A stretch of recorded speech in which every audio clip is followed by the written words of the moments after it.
Y'all,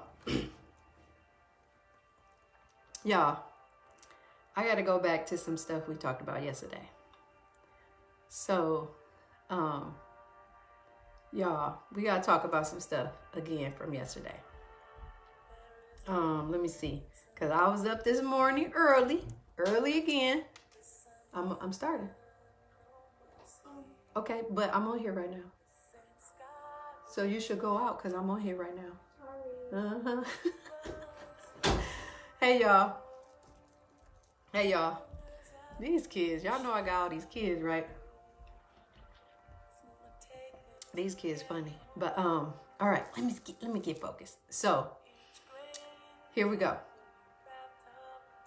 Let's go back to yesterday's topic. Hey, Martha. Martha, you remember yesterday's topic? Let's go back to yesterday's topic on energy and power, okay? Shira. Let's go back to yesterday's topic on energy and power, okay? So we know, it's some things we know from the past, like what I've shared with you all. Here's a few things. Let me send y'all reminders to these, okay? So Martha, listen, right? So in the past, I've talked about how our biography becomes our biology, right? So remember that? Yesterday, we talked about how for anything to move, you need a force behind it or pushing it from another side. A force behind it pushing it or another side pulling it, right? Our thoughts are our force, right? Y'all remember that? And the energy goes with the mind. Y'all stay with me because we also talked about, y'all know, we talked about we are more powerful than the situations that we go through. Hey, good morning. Good morning, Latasha. So we are more powerful than the situations we go through. Remember I talked about Simba and we all got that Simba within us, right? And yesterday I also told y'all our relationship to power is at the core of our health. And I want to talk a little bit more about that and talk about how we have all these symbols and myths that represent our power. So essentially yesterday I told y'all when it comes to our relationship with energy, with our wellness and power, no actual healing can take place until we confront the truth about ourselves. Right, y'all? Good morning, Arturo. We over here talking about energy and power. All right. Hey, little Miss Kim. Okay, y'all. So, y'all hear what I said? When it comes to our relationship with energy, wellness, and power, no actual healing can take place until we confront the truth about ourselves. Seeing and admitting the truth about ourselves, about our role in creating our own problems and our own solutions. We do that with our thoughts, our beliefs about where our power lies, our associations, things we see as symbols of power, and how we relate to others.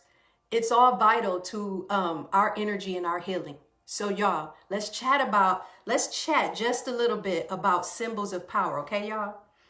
Y'all stay with me. And I was up this morning going through all this. And I got to tell y'all something real quick. Y'all know, people always say, yes, acknowledgement first, sister, right? People always say to me, like, girl, my cousin texted me the other day, was like, girl, how do you be thinking about so much stuff to talk about every morning? I would have been done on Morning Breath 7. Like, I ain't got that much stuff to talk about. Y'all, and Chuck asked me that too. But do y'all know, like, I'm addicted to books, right? I read like constantly. If y'all knew, in our house, I always have books somewhere in our house. Like if I showed y'all, I got books underneath this chair. I got books over there. I got books everywhere. Like I'm always reading. Like I'm always like interested in gaining more knowledge and studying life and studying to live. And that's what I told y'all before. I study to live and then I teach from my overflow. Like I told you, I share that. I express, right? I express because life is so good and rich, right? So let's go back to what I was talking about today in regards to symbols of power. And I could tell you a whole bunch of good books to read. I got an addiction to books. So y'all, let's stay with it. Let me stay focused. It's not y'all, it's me. It's me. I'm the problem. Okay, let's chat a bit about symbols of power. Power mediates between our internal and external worlds, right? Remember when I talked to y'all yesterday about internal concept of power and external concept of power? And as it does, it communicates in languages of myth and symbols, right? So let's move on with that. So let's consider, for example, the most common symbol of power, especially in this country that we live in. Y'all, what's the most common symbol of power here? Y'all know, right? The most common symbol of power here is money. right, y'all? So when a person internalizes money or anything that they see as a symbol of power, their beauty, their authority, their materials, as a symbol of power, when you internalize that as a symbol of power, its acquisition and control becomes symbolic of the person's health and wellness. Y'all get what I'm saying?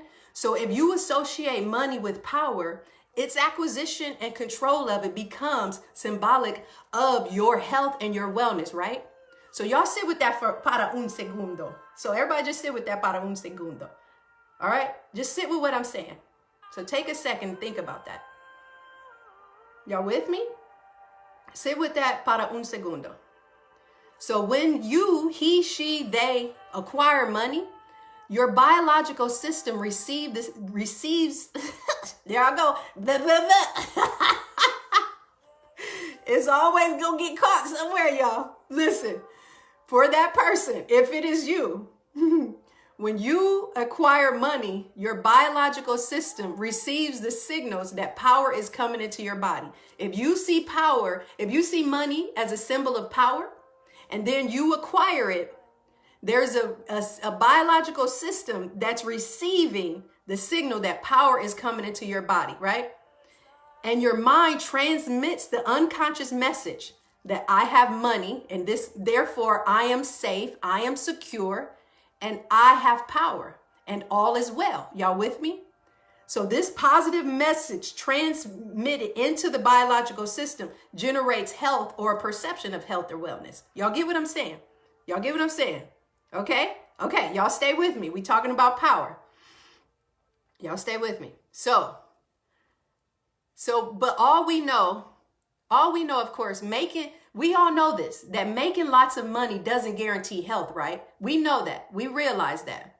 Making lots of money doesn't guarantee health, but poverty, powerlessness, and illness are undeniably linked to our health or lack of, right? So we know that, right? Yes, yes, yes, yes. Y'all got me? So it's real, especially in capitalism. When you live in capitalism, when you have trouble making money or you suddenly lose money, your biological system may weaken if you see that as your symbol of power. Your biological system may weaken, especially for that individual that sees it as a symbol of power. Y'all get what I'm saying? This is their external concept of power. Now, how often do you see others or even yourself calibrating your health to money? Calibrating your health to money making, right? For some, I know that money represents freedom. It represents this freedom or this space to live a lifestyle that they dream about, right? I recognize that. But if something happens that might cause that fortune to be lost, like a stock market crash, or like right now, y'all, what we're seeing, where we see a lot of layoffs, a lot of people losing jobs, can you see how it might be seen as a loss of power? And in a matter of weeks, y'all, just like that, in a matter of weeks, one's biology can crash too. Right? Just like that stock market crash, when you connect your power to that, biologically you crash too. Right on, y'all? All I'm trying to say, y'all, is that each of us has numerous power symbols, and each symbol has a biological counterpart. Y'all get what I'm saying? Y'all stay with me. Each one of us has one. We have symbols and we have a biological counterpart. Our lives are structured around power symbols. Like I said earlier, some of us view money as power, authority as power, titles. Some people are really big on titles and they see that as their power. Some of us view beauty as power, especially like I said about some women and how their bodies, they view their body as power. And I'm not attacking women. We just talking some truth. Or you see men who view what they have as power, right? What else do we view as power? Security. We can, all of these things we can view as power. And like I said yesterday, the people who fill our lives and the choices that we make each moment are expressions and symbols of our personal power. Y'all with me? Y'all with me? Okay. Just take a second and let's breathe all that in. When you think about your symbol of power, right? Think about it and think about how you believe in your internal concept of power and these external symbols of power that you may have adopted or you may hold. Good example is, have you ever hesitated to challenge a person who you believe holds more power than you do, right? Can you see that showing up in your life where you won't challenge a person who you believe holds more power than you do? Ask you that, okay? And then another example is we frequently agree to things because we believe we haven't the power to refuse. Can you see that in your life? Ask you that, okay? Ask you that. How does that show up in your life? And in countless situations and relationships, y'all, we have this situation where the underlying dynamic at work is the negotiation of power in a relationship, right? This relationship and this negotiation of power. Who has it and how can we maintain our share of it? Y'all get what I'm saying? Y'all stay with me. Now, bringing all this back to energy, right? I want to bring it all back to energy. Learning the symbolic language of energy means learning to evaluate the dynamics of power in yourself and others, right? So everything is energy. Y'all hear me say this over and over. Everything is energy. Can lack of give people a false sense of power? So, okay, so Shara, you're talking, can lack of what give people a false sense of power? Lack of what? Tell me what you're referring to, okay? And I want you all, and as you ask that question, Shara girl, yes, exactly, Christy, where we don't believe we have the power to say no because we've adopted this myth that we adopted this perception that that person has more power than us, and therefore we can't challenge them or we can't disagree. And that goes along with these ideas of internal concepts of power and external concepts of power. Y'all hear me? Everything is energy. And where, you remember what I said yesterday about the mind goes, the energy goes where the mind does, right? So whatever your thoughts are, that's where the energy will be directed. Y'all get what I'm saying? Okay. So do you ask yourself this? Remember when I talked about, and if you all didn't see me talk about internal concept of power, go back and watch it. But do you possess an internal concept of power? Stay with me. I want you to think about that. Do you possess an internal concept of power? What do I mean by that? Do you possess this awareness that you have self-sufficiency within you? Because now more than ever is a time to recognize and know that. Why do I say that? Remember what I said about, well, if your symbol of power is connected to money, then the stock market crashing or you losing a job, you will eventually find some biological issues coming up because your health is connected to that, right? Y'all get what I'm saying? So those two are linked. So what does that mean? So you lose a job, so then if your health is connected to that, you're losing your health too. If you see that. But if you have an internal concept of power, that self-sufficiency will rise up and you will always say, oh, I got to go figure something else out. Y'all know what I say sometimes, like, if you've been, it's just like you've been farming or you've been reaping and sowing, whatever you've been reaping and sowing, and that isn't growing anymore, it's time to plant a new crop. So say you're in a certain position, or say what we see going on with this pandemic, things are changing. So it's like, y'all, you need to start planting a new crop because the crop that you used to make money off of, that crop is not viable anymore, or it's not relatable or relative to right now. Do y'all get what I'm saying? So do you have this internal concept of power where you can tell yourself, I am self-sufficient, I can make something else happen? Or is it all dependent on these external things? Y'all get what I'm saying? Let me just go to this real quick before we go, because I want to take a second for y'all to go inside and just check with you.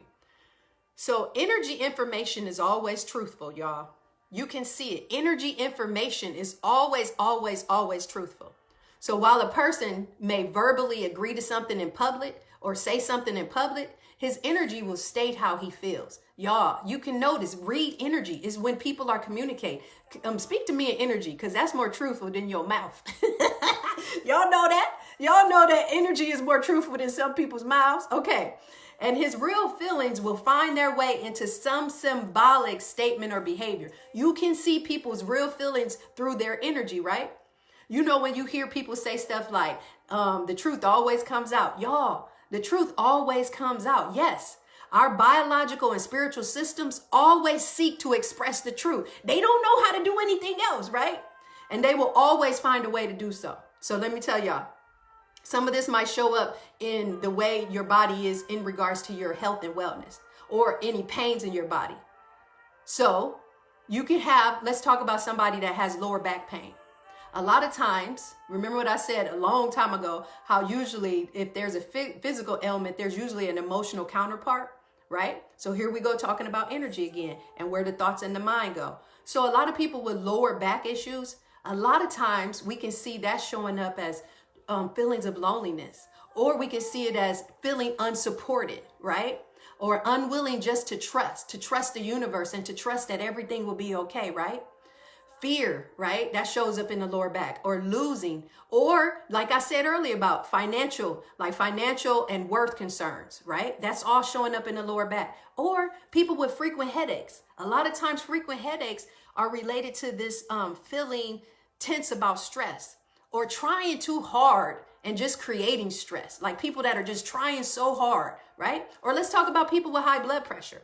While we know all of these other associations as far as food and things like that, but when we think about it in energy, a lot of times people with high blood pressure, it goes to what I tell you about the brain, right? And the lower brain, and when you feel a threat. So people that feel threatened or have a sense of endangerment or stress or conflict, or people that have long-standing emotional problems that haven't been resolved, we see high blood pressure. Y'all get what I'm saying? Y'all get what I'm saying? All I want is for everybody to be well, because when you are well, I am well. And when I'm well, you're well. So we want physical health, emotional health, spiritual health. We want health in all aspects of us, right? So y'all, let's just close our eyes for a second. Just close your eyes, right? So just close your eyes. And if it helps you in closing your eyes to notice, go ahead and place a hand or both of your hands on your heart.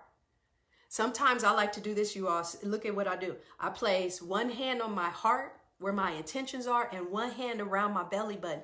That's where my power is, right? So sometimes I place a hand here and a hand here. So if that helps you, go there. And everybody with your eyes closed, just notice your breath. And I want you to begin to become conscious of what gives you power. So y'all know healing from any illness, whether emotional or physical. And we know the two are intimately related, right? We know that. I say that all the time.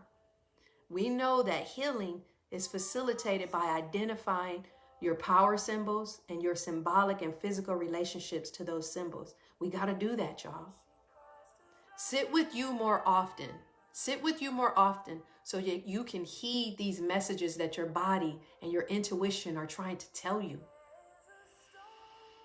Some of us walking around here with storms in our hearts. And it's time, y'all. It's time to do some work and just move those on, right? It's time to get back in touch with that internal concept of power. It's time to start really looking at these external concepts of power and what symbols we see as power.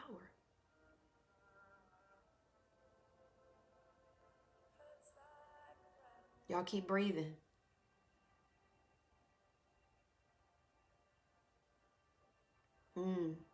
Everybody take a breath in. Now everybody sigh it out. Yeah. Y'all got that? Y'all got that? Hey, I know I said a lot today. So if you need to go back, because I was in meditation about 2 hours this morning with this, right? If you need to go back and look over it and check those words out that I was saying, I really want y'all to be true and honest to yourself and let your energy speak to you. And then see some places where you need to adjust and adapt. Every day, y'all. Every day we're becoming, right? Y'all know what I say about becoming? Every day we are in ing mode.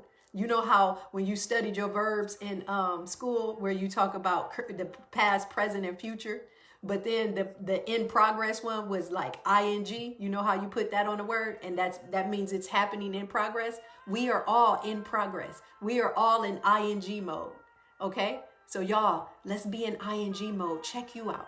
Okay, y'all? Have a good Thursday, because I'm going to have a good Thursday.